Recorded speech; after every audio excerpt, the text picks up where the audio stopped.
awal di modul 3.1 Pak. Nah ini terkait pengambilan keputusan pimpinan Pak. Nanti akan ada beberapa pertanyaan yang saya berikan dan mungkin nanti akan dari pertanyaan yang saya berikan akan Bapak jawab terkait masalah yang sudah Bapak lewati atau Bapak lalui. Yang pertama Pak, ada pertanyaan selama ini bagaimana Bapak dapat mengidentifikasi kasus-kasus yang merupakan dilema etika atau rujukan moral Pak? Ya, makasih Bu Lia atas pertanyaannya, yaitu mengenai mengidentifikasi kasus yang merupakan dilema etika. Untuk mengidentifikasi itu sebenarnya kita sudah membuat pedoman kerja, sehingga dengan pedoman kerja itu misalnya kita sudah jelaskan apa-apa saja yang mau dikerjakan. Kalau itu dengan cara itulah kita mengidentifikasi dengan pedoman kerja itu yang dilakukan oleh wali kelas, guru mapel, semua di SMP Negeri 8 ini.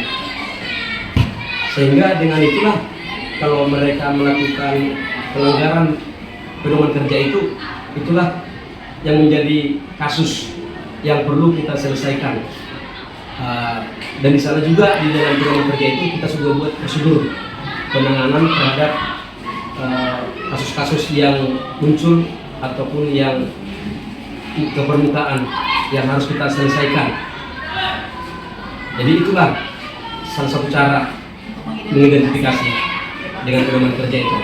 Dan sudah ada langkah dari Pak misalnya Pak, jadi selama ini kira-kira bagaimana Bapak menjalankan pengambilan keputusan di sekolah, terutama untuk kasus-kasus di mana ada dua kepentingan Pak, yaitu misalnya sama-sama benar atau sama-sama mengandung nilai kebajikan.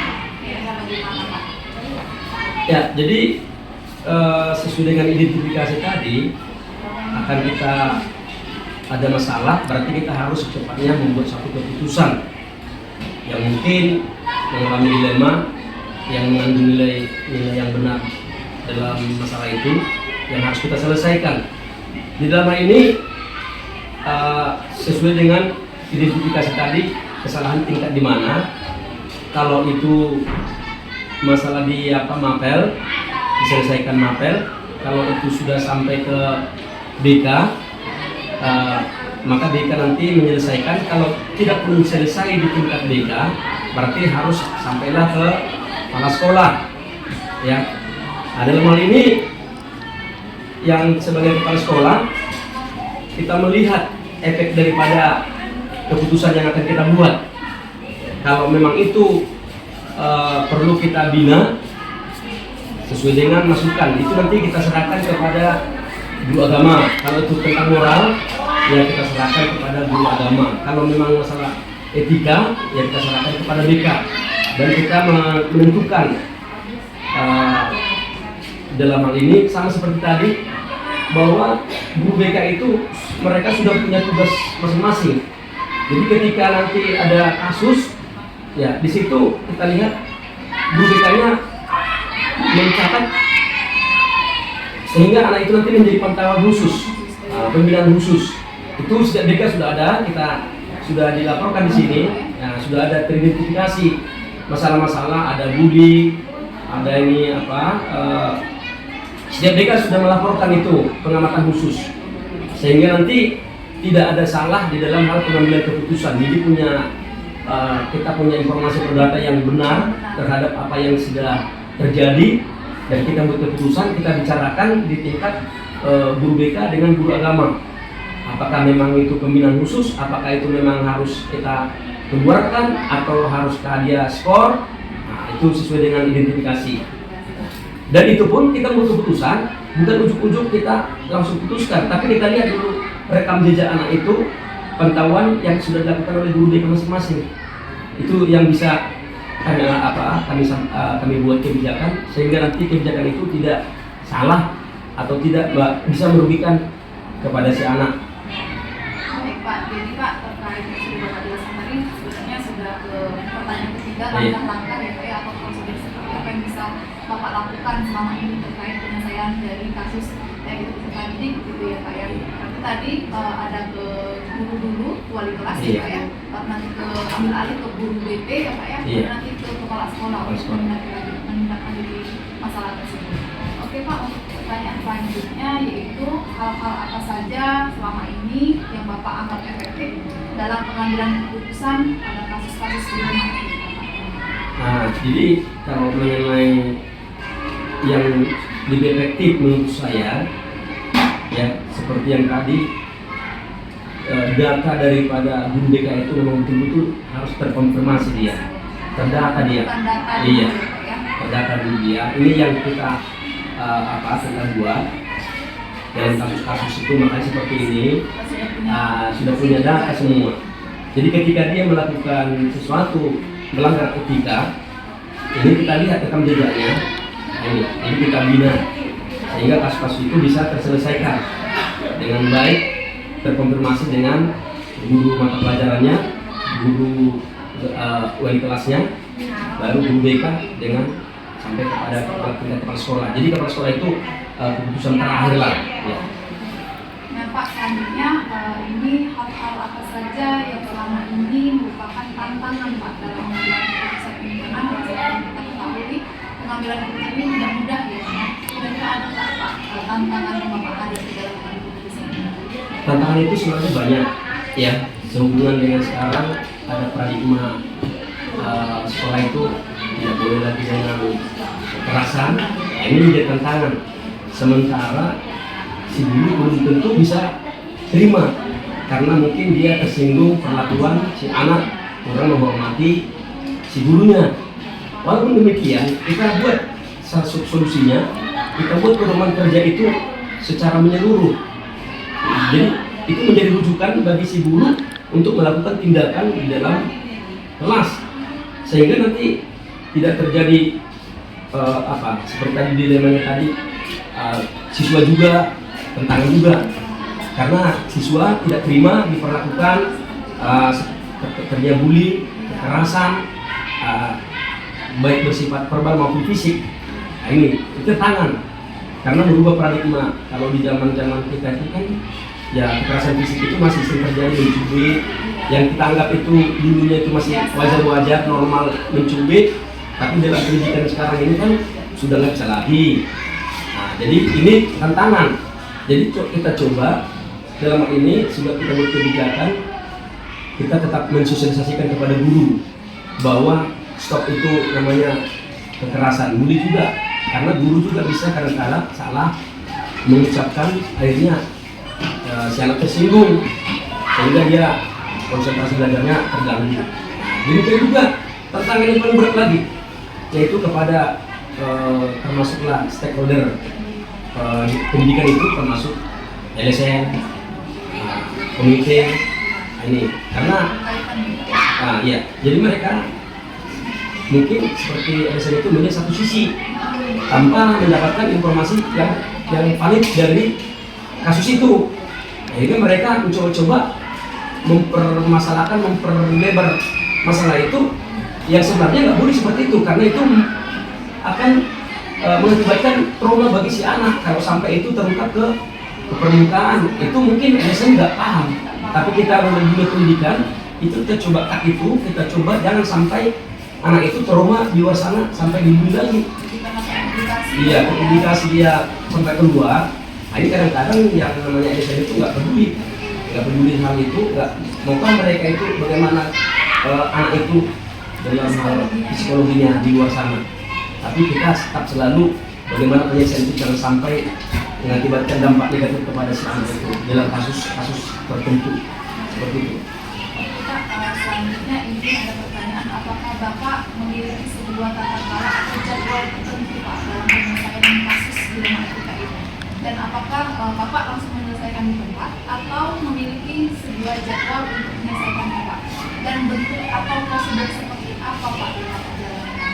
Iya, kalau mengenai bagaimana jadwal itu tergantung kasusnya.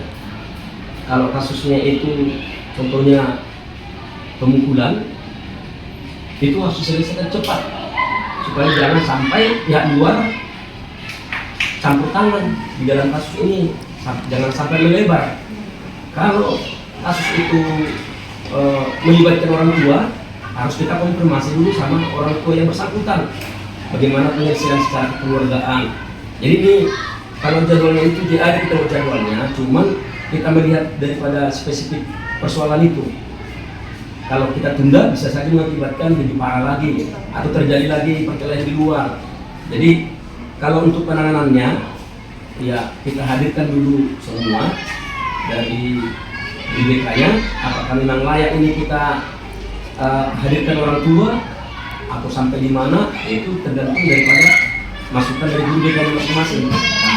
Iya, karena sebagai sifatnya sekolah, nggak semua bisa kita pahami latar belakang persoalan itu. Yang tahu tuh hanya wali kelasnya sama guru BK-nya. Kalaupun memang kita buat jadwal, kita jadwalkan. Nanti kita undang guru atau orang tua menyelesaikan. Nah, kalau itu contohnya masalah antara siswa dengan guru, ya kita buat jadwalnya, penyelesaiannya menghadirkan orang tua.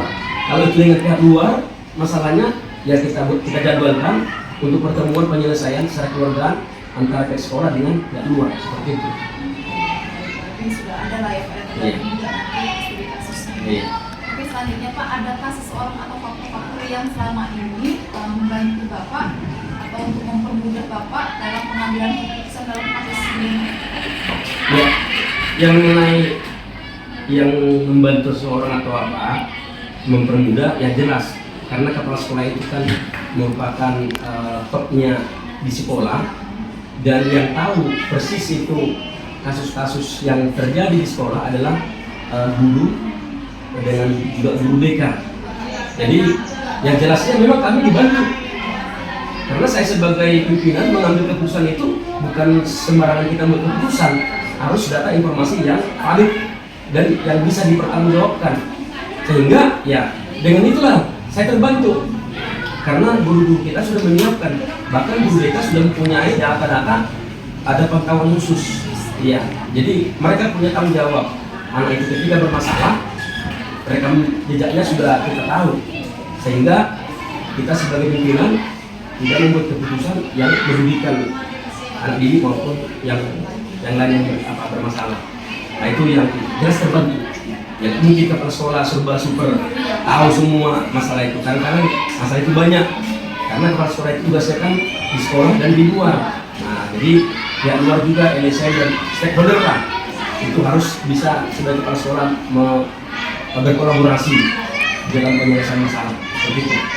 Pak, ini pertanyaan terakhir, dari semua hal yang telah Bapak sampaikan tadi, kira-kira pembelajaran apa yang Bapak dapat petik dari pengalaman Bapak saat mengambil keputusan di bidang itu?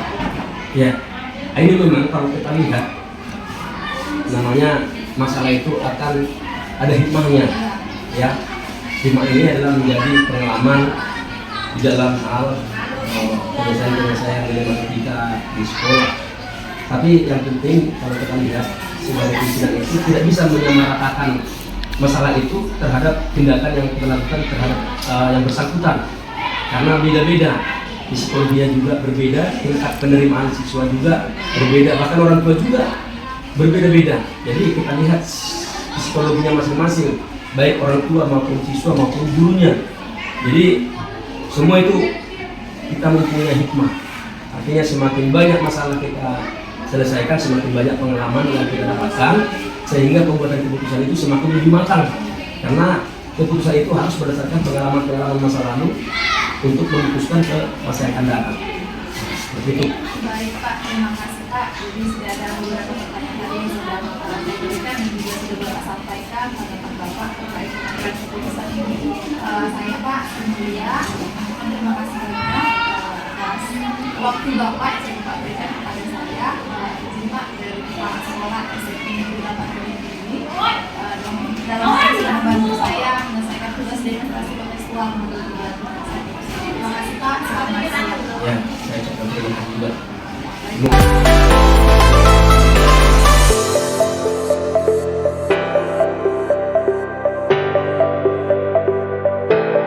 Selamat siang, Bu Sri Mulia. Apa kabar Bapak? Sehat. Oh, sehat selalu ya Pak. Ya, siap Pak. Oke Pak, sebelumnya mohon izin meminta waktu Bapak dalam beberapa menit ke depan Pak terkait tugas kami. Dalam hal ini perkenalkan saya Sri Pak, saya dari SMP Negeri 8 Kediri. Dalam hal ini meminta waktu Bapak Pak Palurian Sejagat selaku kepala sekolah sekolah SMP Negeri 4 Iya. Ya, dalam hal ini Pak kami ada tugas demonstrasi kontekstual di nomor 21 Pak. Iya. Dari tugas calon guru gerak angkatan 11, di mana kami harus mewawancarai terkait pengambilan keputusan sebagai seorang pemimpin Oke. terkait juga dengan dilema etika dan kejujuran moral. Iya. Nanti Pak akan ada beberapa pertanyaan yang saya berikan, mohon nanti direspon Pak sesuai apa yang sudah pengalaman Bapak selaku kepala sekolah di sekolah. Baik Pak, untuk pertanyaan pertama Pak, ini ada selama ini bagaimana sekiranya Bapak dapat mengidentifikasi kasus-kasus yang merupakan dilema etika dan rujukan moral, karena banyak sering terjadi Pak ya, apalagi di Iya. tingkat sekolah seperti itu Pak. Terima kasih atas pertanyaan. Memang kita lihat dulu definisinya, bahwasanya etika moral itu adalah suatu kasus yang memiliki dua pilihan. Yang keduanya mempunyai pilihan yang benar. Jadi untuk seperti ini kita harus bisa memberikan jalan keluar mana yang paling benar untuk dapat kita laksanakan di dalam mengambil suatu keputusan. Kemudian kalau rujukan moral itu adalah dua kasus yang saling bertentangan, satu yang benar, satu yang salah. Tetapi kita harus juga mengambil suatu keputusan mana yang paling baik. Tapi kita harus membuat jawaban yang sesuai dengan moral secara umum. Saya kira demikian, Bu. Baik, terima kasih Pak. Nah, selanjutnya Pak, untuk pertanyaan kedua, selama ini kira-kira bagaimana juga Bapak menjalankan pengambilan keputusan di sekolah? Seperti yang kita ketahui tidak mudah Pak ya mengambil keputusan, apalagi selama seorang pemimpin begitu Pak. Nah, terutama Pak untuk kasus-kasus di mana ada dua kepentingan yang sama-sama benar dan atau sama-sama mengandung nilai kebajikan. Tadi dilema etika tadi itu adalah dua persoalan yang sama-sama benar, tetapi kita harus mengambil suatu keputusan atau pilihan yang tepat. Contohnya ketika seorang guru dia istrinya sakit dan harus menjaga istrinya di rumah sakit, tapi di satu sisi dia juga harus melaksanakan pekerjaannya untuk mendidik anak. Nah, di sini perlu keputusan-keputusan yang betul-betul membuat suatu kebaikan moral kepada guru tersebut. Sedangkan di dalam rujukan moral, terkadang kita juga memang dibujuk untuk membuat hal-hal yang negatif untuk mengambil keputusan. Contohnya misalkan ada siswa yang mau masuk ke SMP Negeri 4. Dia memberikan dia memberikan untuk membujuk saya dengan pilihan-pilihan negatif. Contoh misalkan memberikan sejumlah uang supaya anaknya SD SMP Negeri 4. Tetapi di suatu sisi kita harus menjalankan suatu kebenaran, yaitu bahwasanya untuk masuk ke SMP Negeri 4 ada regulasi-regulasi yang harus kita jalankan. Nah, kita harus mengambil suatu keputusan yang benar. Itu saya kira untuk bujukan moral. Saya kira demikian, dengan hal seperti inilah saya bisa mengambil suatu keputusan. Demikian, Bu. Oke, baik, terima kasih Pak. Selanjutnya untuk pertanyaan wawancara yang ketiga, yaitu langkah-langkah atau prosedur seperti apa yang biasa Bapak lakukan nih Pak selama ini untuk pengambilan keputusan Pak? Memang dilematik memang untuk mengambil suatu keputusan dilema dan rujukan moral. Biasanya saya sebagai kepala sekolah pertama harus mengidentifikasi nilai-nilai kebaikan, nilai-nilai moral, dan nilai-nilai etika. Yang kedua, saya juga harus melibatkan orang-orang yang berkompeten tentang seperti itu. Misalnya, kalau biasanya saya panggil guru-guru yang background-nya adalah memiliki nilai-nilai moral dan nilai etika. Misalnya, guru bimbingan penyuluhan, guru agama, dan guru-guru yang lain yang bisa saya anggap untuk bisa memecahkan persoalan. Kemudian kita juga harus mempertimbangkan konsekuensi dari keputusan kita. Apa konsekuensinya di dalam mengambil suatu keputusan. Yang jelas harus kita berpatuk kepada nilai-nilai moral dan nilai-nilai kebenaran. Kemudian perlu juga kita mengintrospeksi diri. Kemudian juga teman-teman yang berkasus juga harus introspeksi diri, bagaimana supaya keputusan-keputusan itu tidak merugikan orang lain. Kemudian memang sebagai kepala sekolah perlu suatu cara kita untuk mengambil keputusan yang tepat, perlu perenungan, istirahat, agar semua keputusan-keputusan itu bisa menjadi suatu kebenaran dan bisa menjadi suatu kebenaran secara umum. Saya kira demikian, Bu. Oke.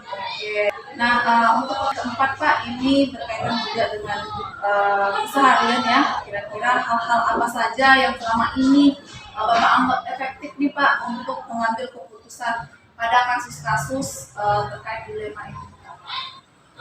Saya sebagai seorang kepala sekolah tentunya harus mempunyai literasi-literasi yang berhubungan dengan etika dan moral. Tentunya kita harus mempunyai banyak literasi, banyak membaca, dan kemudian melihat pengalaman-pengalaman hidup di kehidupan sosial di masyarakat. Saya kira itu sebagai modal pertama saya. Yang kedua adalah bagaimana melibatkan teman-teman guru yang mempunyai kredibilitas tentang hal itu dan background pendidikan tentang itu. Tentunya saya harus berkonsultasi dengan mereka agar semuanya keputusan dapat diambil dengan tepat. Kemudian pertimbangan lain dengan mendengarkan pendapat-pendapat dari orang-orang yang punya pengalaman tentang itu. Mendengarkan masukan-masukan dari teman-teman guru, mendengarkan masukan dari teman-teman wakil kepala sekolah, dan teman-teman yang berhubungan dengan pendidikan tentang etika dan moral. Saya kira itu cara saya untuk bisa memecahkan suatu persoalan etika dan moral di sekolah ini. Saya kira demikian. Nah, untuk pertanyaan kelima Pak, ini adalah hal-hal apa saja yang selama ini merupakan yang menjadi tantangan Pak? Karena dalam pengambilan keputusan ini, apalagi kaitannya juga dengan kasus-kasus dilema etika. Menjawab pertanyaan yang seperti ini, saya sebagai kepala sekolah harus melihat dulu persoalan-persoalan yang ada, yang terjadi. Biasanya saya harus melihat kejujuran dan keterbukaan dari orang-orang yang mempunyai nilai-nilai kasus seperti itu. Kejujuran dan keterbukaan itu adalah hal yang penting dalam memecahkan persoalan-persoalan etika dan moral. Kemudian pertimbangan-pertimbangan lain adalah bagaimana keputusan itu merupakan keputusan yang mempunyai nilai-nilai etika dan moral yang dianut secara umum. Mungkin untuk ini perlu saya dengan membaca buku-buku yang berhubungan dengan etika dan moral. Saya kira hal-hal yang seperti ini harus kita buat keputusan yang jelas, harus mempunyai suatu keputusan yang bisa dibenarkan secara umum dan dia mempunyai nilai-nilai moral yang sesuai dengan ketuhanan yang Maha Kuasa. Saya kira demikian, Bu. Baik, luar biasa Pak. Oke, nah yang keenam Pak, apakah Bapak memiliki sebuah tata cara atau jadwal tertentu Pak dalam penyelesaian sebuah kasus Pak, khususnya dilema etika?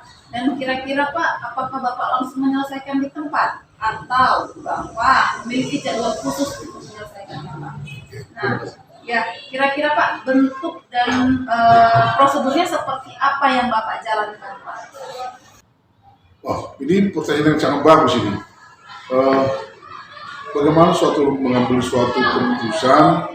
Tentunya saya harus melibatkan semua orang-orang yang berhubungan dengan kasus tersebut.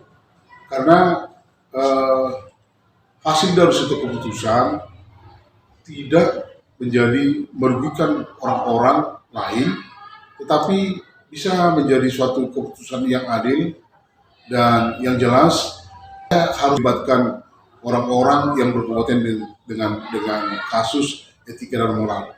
Masalah waktu yang akan apakah saya memiliki waktu khusus untuk ini, saya kira tidak juga.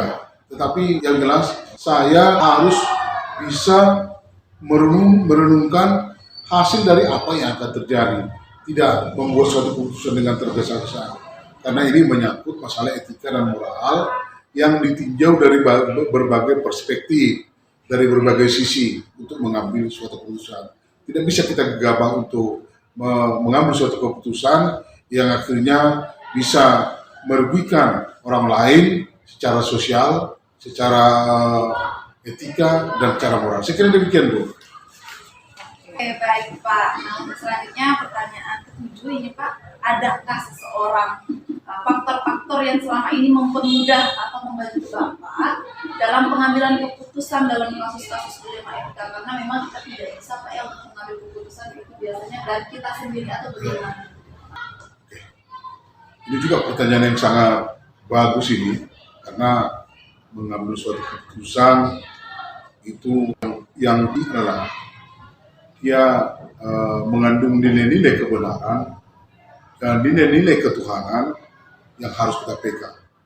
Kejujuran dan